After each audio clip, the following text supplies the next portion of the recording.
Hey guys, it's Katie from Belle Decor. Today I'm going to show you a square knot tutorial. So first you want your 4 cords, 1, 2, 3 and 4. And then you take your first cord, which is the left, and make an L shape. And then you hold this over the second and third cord, and with the fourth cord you bring it forward and put it in front of the first like that. And then you just tuck the fourth cord behind the second and third and through the loop made with the first L. And then just give that a little tight, and that's the first half of your square knot.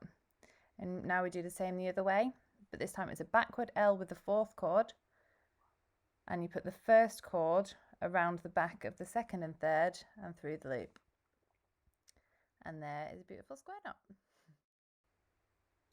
And then we're just going to do the same again. So get your first cord with an L shape over the second and third, bring your fourth over the first one and in through the loop around the back. Give it a little tighten, and then the same, a backwards L with your right cord, your fourth cord.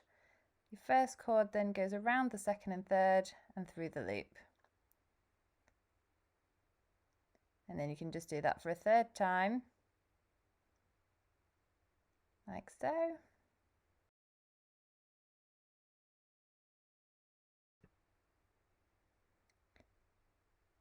And there's your beautiful square knots.